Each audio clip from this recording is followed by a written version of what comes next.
All right, so Suzuki surprised a lot of us when they announced a brand new bike for 2026. Okay, well, not entirely brand new, and unfortunately, it's not a boosted Busa, but instead, this motorcycle is almost the polar opposite of that. The SV-7GX is a new sport touring motorcycle built from some pretty familiar bones of the SV-650. It's designed in the same vein of Yamaha's Tracer 7 GT, a bike that has actually eluded the US market since its inception, much to my chagrin, because I actually think that would make a pretty sweet bike for the US market. It's a fun commuter that makes no claims about being an adventure bike. That's kind of refreshing, don't you think? It's a style of motorcycle that I think we're long past due for.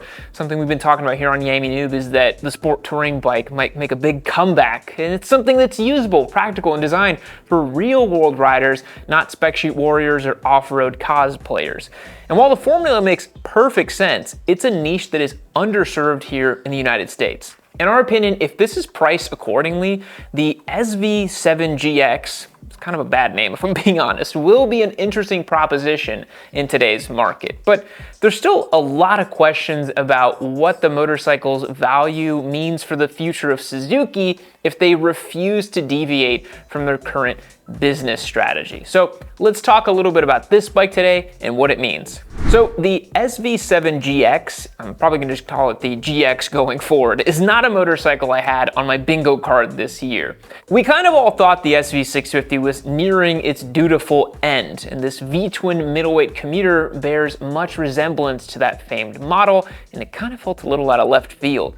The 645cc 90-degree V-twin that's been tried and true has been reimagined and reborn, but look, we're talking about Suzuki, so this isn't a ground-up invention. This thing is pretty similar to the SV-650. The engine and chassis are very similar to the long-proven SV platform, and as far as I can tell, everything's basically the same. This new bike uses the same steel trellis frame, right side up 41mm front fork, and preload adjustable rear shock. So while the geometry is familiar, this GX model is carrying quite a bit more weight due to its touring equipment and modern catalyst system, coming in at a pretty portly 465 pounds. The ergonomic package is designed for commuting or touring comfort, and it's got an upright stance and wind protection, kind of inspired from their sport touring machines like the GSX S1000 GT. The 90-degree V-twin is fundamentally the same. What, you think Suzuki was gonna hot rod this thing or something like that? They've made changes to the exhaust and the intake systems to ensure Euro 5 compliance. And as a result, the V-twin's power output is slightly down than it used to be. It's now making 72 ponies and 47 foot-pounds of torque in its current iteration. Now, Suzuki saved money by harvesting many components from the proven SV platform, as well as utilizing tech from their new 8S model line. They've managed to include many of the features that go a long way in creating perceived value in sport touring bikes and hopefully keeping those costs down. While ride-by-wire allows for more controls to meet emissions regulations, it also kind of creates the opportunity for more dynamic riding experiences. The SV-7GX also has 3 ride modes, 3 adjustable traction control levels, ABS, a bidirectional quick shifter with hill start assist even. And that's nice stuff. You didn't used to see that in the old SV-650, so they added quite a few new sprinkled features in there. With these features at the rider's disposal, a 4.2-inch TFT dash results in a lot easier control and adjustability, and that dash might look familiar to you because it's the same unit that you see on the 8S bikes. The GX is definitely a parts bin special, cleverly designed to make use of existing components and tech, but it also might be greater than the sum of its parts. Maybe, just maybe.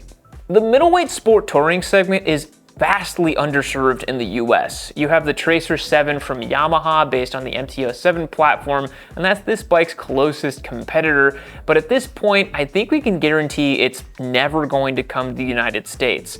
Probably because Yamaha focuses a lot on the Tracer 9 GT here in America, and that kind of makes more sense for our markets, even though I think the Tracer 7 would make a great bop-around urban commuter. Kawasaki has the Versys 650 as a middleweight commuter bike, but in our opinion, it's lacking a lot of character, performance, and overall charisma. Honda's NC750 is practically an overblown scooter, again lacking by every category in comparison. I know NC750 evangelists will tell me it's actually the greatest thing since sliced bread, but let's be so for real. The closest competitors to the GX are actually all middleweight adventure bikes that riders ultimately use as glorified sport tourers, myself included with a Touareg 660. The Honda Transalp and of course Suzuki's own V-Strom 650 or 800 models being some of the most common do-it-all platforms these days. But unlike those bikes, you will have to make fewer concessions for streetability with the GX's value proposition. At the end of the day, it is a motorcycle that will do, in theory, less than the ADV counterparts, but be better suited for realistic use cases. I think the core obstacle Suzuki has to surmount with this machine, one that uses a lot of recycled parts and is only vaguely different from the V-Strom models they already sell, in order for this to be an interesting motorcycle, it's gotta be priced accordingly. It needs to be positioned as a sport touring bike with everything you need and nothing you don't. That's what Suzuki lovers tell me they love about their bikes, right? It's not a motorcycle that's pretending to be off-road rally ready, where consumers are paying for parts and design they're never actually going to need or use. It just needs to be a bike that's got a fun and characterful engine, more than a comparable middleweight commuter, but it's less bloated than an ADV that's chucked with a bunch of Farkles and ADV design. It also needs to be more comfortable than the GSX 8R, but not lacking too much in fun or performance. And at the same time, it's gotta be priced to sell. And as I say all these things, I'm kinda like, I don't think Suzuki's gonna deliver on this. It's not exciting enough to demand a premium price, but at the rate Suzuki's been going, I'm not sure how optimistic we can be. 2025 is nearly over, but this Honda CB750 is still up for grabs as a giveaway bike on my website, yammynoob.co. Very excited about this model. We just recently got it here in North America, and let me tell you, it's every bit as good as everybody's been saying it is. This is truly a nearly 10 out of 10 motorcycle for me, absolutely fits the bill, and you can get entered to win over at yammynoob.co. Click the link down below, become a member today to get your chances locked and loaded to win.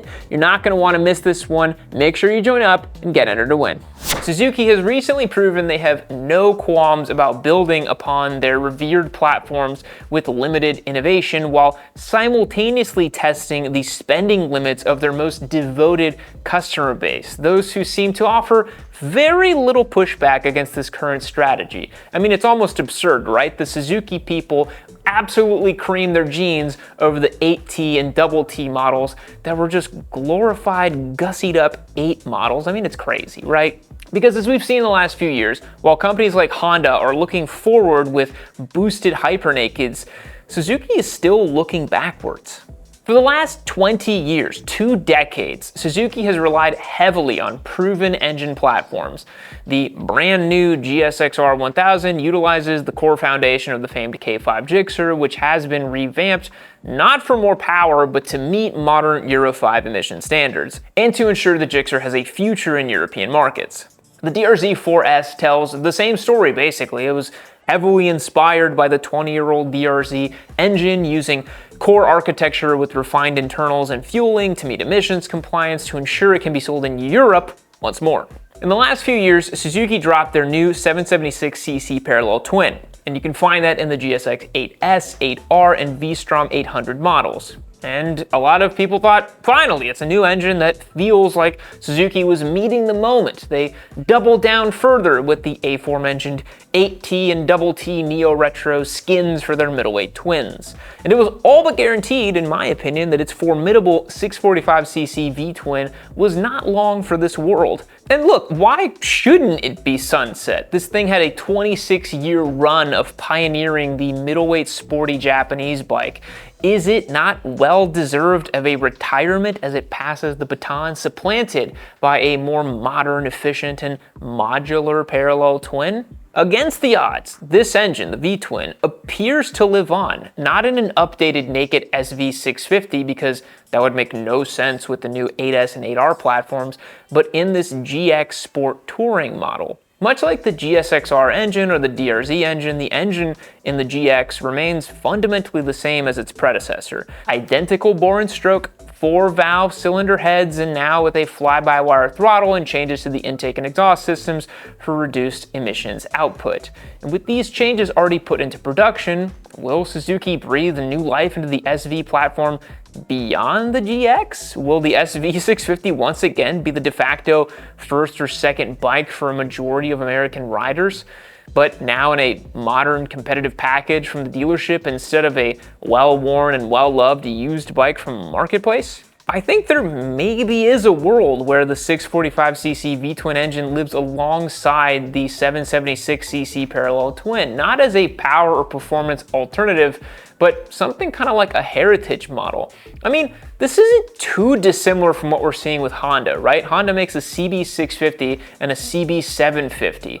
The CB650 is an old school inline 4 and the CB750 is a modern parallel twin. They're selling both bikes, so it's a characterful counterpart to the more homogeneous twins. Suzuki seems really uncertain in their ability to make big moves. Beyond the 8S platform, every new bike we've seen is built on a 20-year foundation. If it ain't broke, don't fix it. I mean, that saying only goes so far, right? Yesterday's technology at tomorrow's prices doesn't even work for Harley-Davidson anymore. If Suzuki wants to have any staying power in the industry, they gotta make a choice. If their strategy is to continue to harvest the remains of their old reliable machines, they need to sell them at bottom dollar prices.